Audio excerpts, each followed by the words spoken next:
রায়গঞ্জের দেবীনগরে পঞ্চায়েত প্রধান তৃষা রায় প্রামাণিকের বাড়িতে দুষ্কৃতী হামলা, তদন্তে পুলিশ।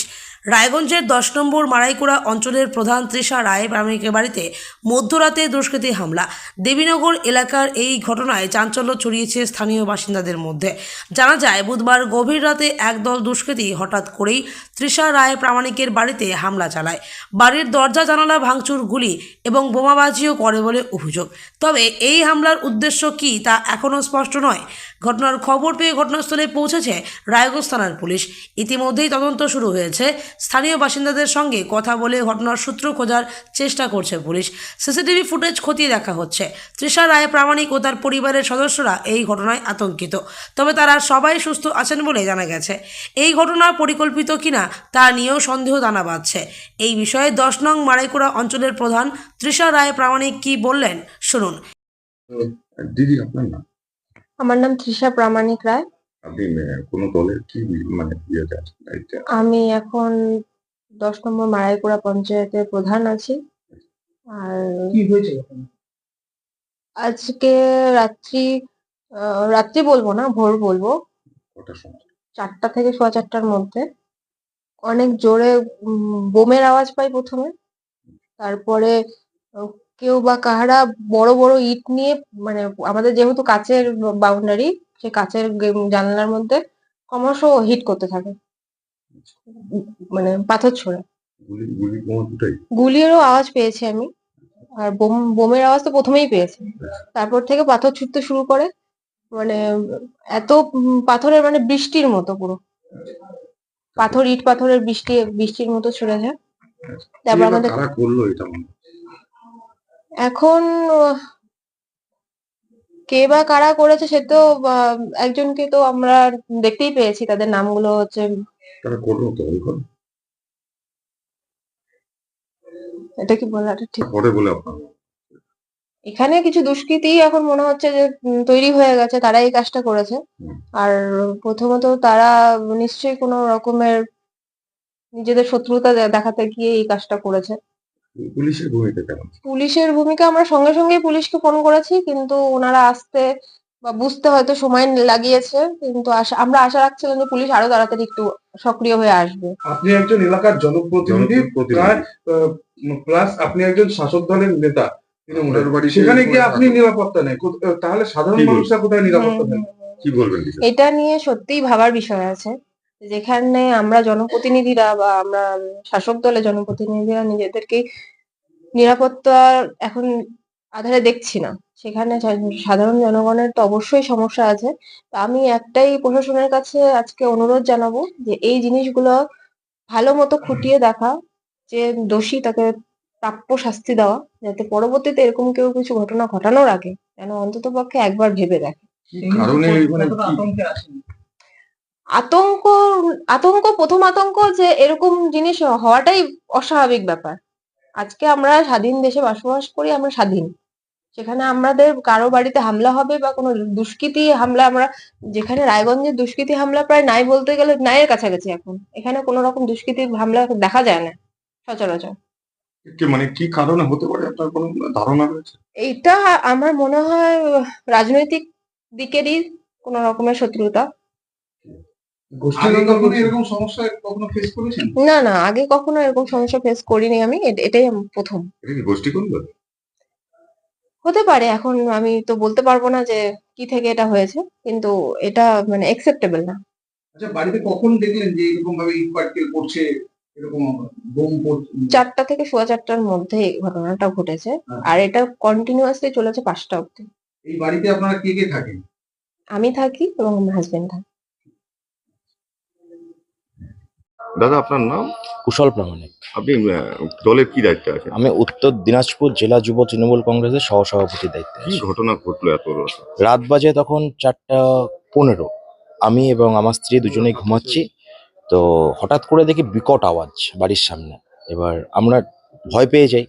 তো এবার ভয় পাওয়ার পরে আমরা বেরোতেও ভয় পাচ্ছি। দেখতে পাচ্ছি আমার বাড়ির সামনে, আপনারা দেখতে পাচ্ছেন ক্যামেরার ফুটেজে, সম্পূর্ণ মানে কি বড় বড় ইটের টুকরো। তো সব আমার বাড়িতে ঢেলাঢেলি হচ্ছে। সব কাজগুলো, ওদের টার্গেটে ছিল আমার বাড়ির কাজগুলোকে ভাঙা এবং আমার উপরে অ্যাটাক করা, যেটা আমি বুঝতে পারছিলাম। তো কি কারণে এরকম হলো বলে দেখুন কি কারণ সেটা তো বলা খুব মুশকিল। এবার এটা প্রশাসন দায়িত্ব নিয়ে দেখবে যে কি কারণে এই দুষ্কৃতীর এই কে বা ধরনের কারা ঘটনা। করতে পারে এটা? আমি যখন বাইরে বেরোলাম, যখন আমি আইসি সাহেবকে ফোন করলাম, আইসি সাহেব পুলিশ পাঠালেন, তো দেন আমি নিচে যখন নামলাম তখন দেখতে পাচ্ছি যে 3টা ছেলে মদ্যপ অবস্থায় আমার সামনে দিয়ে, মানে আমি বললাম এই ধর ধর ধর ধর, ওরা সঙ্গে সঙ্গে পালিয়ে গেল ওখান থেকে। একজনের নাম রূপ বলে আমি চিনি, তারা একজনের কোন নাম, দলে? ওরা কোনো দল টল করে না, ওরা কোনো দল টল করে না এবং আমি কোনো দলীয়ভাবে ওদেরকে কোনোদিন কোথাও দেখিনি। তো রূপ আর একটা ডাক নাম হচ্ছে রূপ, ভালো নাম আমি ঠিক বলতে পারবো না। আর একটা হচ্ছে ভোলা বলে একজনকে আমি জানি, সে মদ্যপ অবস্থায় ছিল। আর একজন তনয় বলে একজনকে, যাকে আমি দেখতে পেয়েছি আর কি, তারা ভেগে গেল আর কি। আমি পুলিশকেও বললাম ধরতে, পুলিশ ধরতে ধরতে ওরা ভেগে গেল। কাউকে কি ধরা গেছে? হ্যাঁ, কাউকে কি ধরা আমি এখনো বলতে পারবো না, কারণ আমি আমার মিসেস প্রচন্ড একটা শকের মধ্যে আছে এবং আমি তাকে সামলাতেই ব্যস্ত। একটা প্রধান হুম। একটা এলাকার জনপ্রতিনিধি, আপনার জনপ্রতিনিধি নিজেদের সিকিউরিটি নেই, তো সাধারণ পাবলিক দেখুন, আমার সব থেকে বড় কথা হচ্ছে আমরা যে এলাকায় থাকি আর কি, এটা খুব শান্তিপূর্ণ এলাকা। এটা আমাদের এই যে ঘটনাটা আজকে আমার বাড়িতে ঘটলো, এটা বিগত দিনে আমার জন্মের পর থেকে আমি কোনোদিন এই ঘটনা আমাদের এলাকায় অন্তত আমি দেখিনি। যেটা আমি প্রথম আমার বাড়িতে আমার নিজের জীবনে যে ঘটনাটা আজকে ফার্স্ট টাইম ঘটলো। কেন ঘটলো সেটা তো তদন্ত সাপেক্ষ, পুলিশেরা তদন্ত করে দেখবে। তো খুব দুঃখজনক ঘটনা, আমার নিতে পারছি না আমি আর কি এই ঘটনাটা। গোষ্ঠী কোন্দল প্রকাশ্যে আসছে, বলতে পারবো না, এটা দলীয় ব্যাপার, দল দেখবে, প্রশাসন দেখবে। এটা আপনার কি মনে হচ্ছে? দেখুন, এখন যে সমস্ত ছেলেগুলোর নাম আমি বললাম তারা দুষ্কৃতী হিসাবে এলাকায় পরিচিত, তাদের কোনো দল বা তারা কোনো দল করে বলে আমার জানা নেই। এদের বয়স কিরকম হবে যাদের নাম সব আমি যাদের দেখলাম যে খুবই বাচ্চা ছেলে, তারা মদ্যপ অবস্থায় এই ঘটনাটা ঘটিয়েছে। এখন এদের মধ্যে তো এ- একজন মেম্বারের শালা রয়েছে বলে আমরা জানতে পারছি। সেটা আপনারা বলতে পারবেন, আমি ঠিক বলতে পারছি না কে মেম্বারের শালা বা কে কি, আমি সেটা জানি না। কিন্তু যেটা ঘটনা সেটা হচ্ছে যে এর পেছনে নিশ্চয়ই কোনো বড় একজন কেউ মাথা আছে। আমার এখন মূল দায়িত্ব সেই মাথাটাকে খুঁজে বের করা। কারণ চাইছেন কি? এটা উচ্চ পর্যায়ে তদন্ত চাই। আজকে আমার বাড়িতে এই ঘটনা ঘটেছে, কালকে যে আমার এলাকার আর কারো বাড়িতে এই ঘটনা ঘটবে না, তো সেটা আমাকে তো দেখতে হবে। যেহেতু আমাকে এখানকার এলাকাবাসী আমাকে জনপ্রতিনিধি বানিয়েছে এবং আমার মিসেস এই অঞ্চলটাকে দেখে রাখে, অঞ্চলের প্রধান। যদি অঞ্চলের প্রধানই সুরক্ষিত না থাকে তাহলে এলাকাবাসী কিভাবে, অঞ্চলবাসী কিভাবে সুরক্ষিত পুলিশের থাকবে? ভূমিকা কেমন? আইসি সাহেবকে ফোন করার পর আইসি সাহেব একজন পুলিশ পাঠিয়েছে। আমি 3-4 বার আইসি সাহেবকে ফোন করেছি, প্রথমবার রিসিভ করেছে, দেন একজন পুলিশ পাঠিয়েছে, হারুন রশিদ বলে একজনকে পাঠিয়েছে। তো আরো পুলিশ পাঠানো ওনার দরকার ছিল, হয়তোবা উনি ব্যাপারটা অতটা গুরুত্ব দিয়ে দেখেননি বা ভাবেননি যে কি হয়েছে। এখন এখানকার উনি যাকে পাঠিয়েছেন তিনি সমস্তটা দেখার পরে হয়তোবা তিনি বুঝতে পেরেছেন। আমি আইসি সাহেবকে আবারও ফোন করেছিলাম, আইসি সাহেব পরে আমার ফোন আর ধরেননি। আতঙ্কিত? ভীষণ পরিমাণ। আচ্ছা, এলাকায় কি নেশার আসল বসে? হ্যাঁ, ইদানিং আমি দেখতে পাচ্ছি, বলছি যে আমি বিগত দিনে আমার বাবা ঠাকুরদাদের আমলে আমি এই ধরনের ঘটনা অন্তত আমার এলাকায় আমি কোনোদিন দেখিনি। আজকে আপনি দেখুন আমাদের এই বাড়ির সামনে সব খুব শান্তিপূর্ণ পরিবেশ, হঠাৎ করে এই ধরনের একটা ঘটনা কেন ঘটলো, কি কারণে ঘটলো, সেটা আমি এখনো ঠিক বুঝে উঠতে পারছি না। আর সত্যি কথা বলতে আমি নিজেও একটা ট্রমার মধ্যে আছি এবং আমার মিসেসও একটু ট্রমার মধ্যে আছে। আপনারা সবই দেখলেন কি পরিস্থিতি আমার বাড়ি ঘরে, তো আমি খুব আতঙ্কিত। স্ত্রী বলছিল বোমাগুলি চলেছে, এটা কি?